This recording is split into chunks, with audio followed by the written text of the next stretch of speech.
I wanted to ask you a question about healing for shamanism. Um, and I don't know exactly how to say this, but you feel an inner call to be something that you don't know what to be, so to speak, and how to kind of find your path. Okay. Or if it's your path or is it your mind thinking that, you know.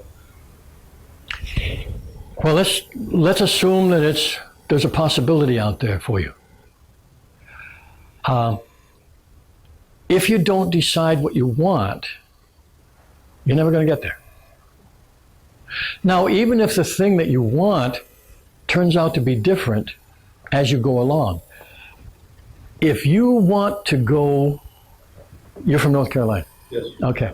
Let's suppose that you really want to go to Chicago.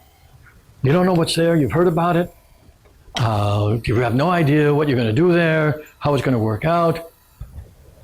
How do you get there? You start walking. And the nearest kind of path that leads in that direction that you can find might lead you to a train, to a car, to an airport, or you might find yourself hitchhiking, but you're never going to get to Chicago until you start walking.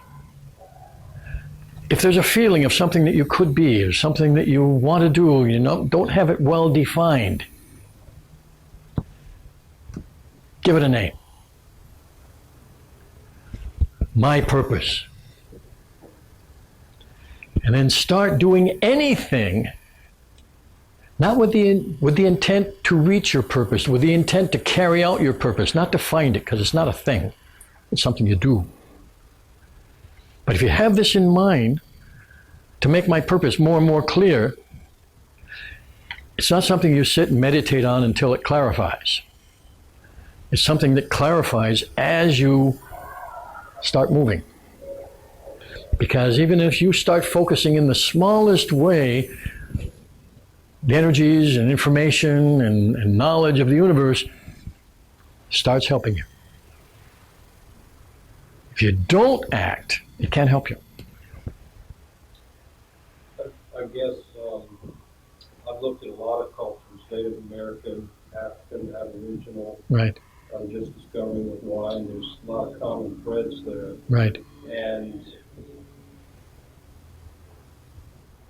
two, learning but not getting stuck in any one tradition, but maybe the common thread of all. Well, here's a possibility. If you want to learn art, if you really want to do it, you study with an art teacher. And you study the way that art teacher teaches until you've learned everything you can, and you feel knowledgeable enough and inspired enough and strong enough to either break out and study a different way of doing it or create your own. Same thing is true in martial arts. While you're studying, you learn that system. That gives you a basis for growing and making changes. If you have no system at all, you're dabbling. Now let's look at the common thread thing.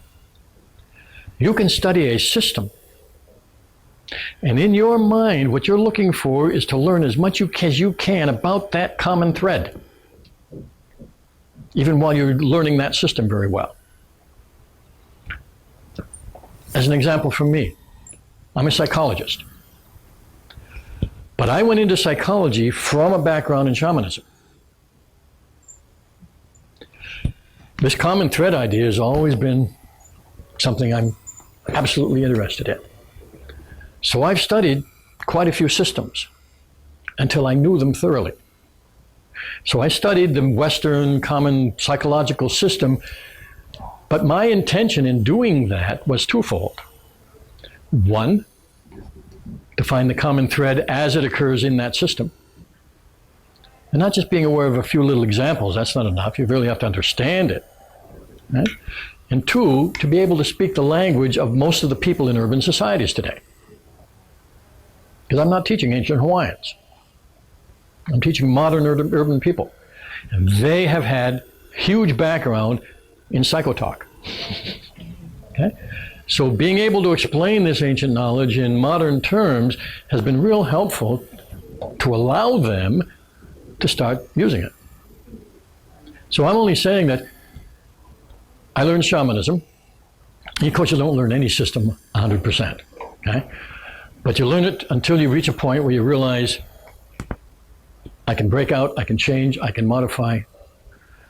Even this is true in traditional, as it is today, traditional hula.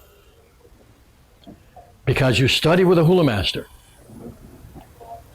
until you graduate. And the hula master in Hawaiian, it's not that you've completed a required number of courses.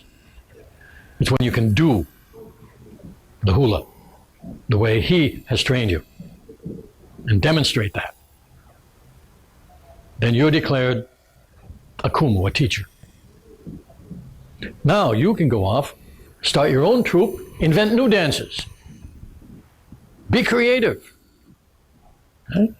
And that's expected that you will do that. Right?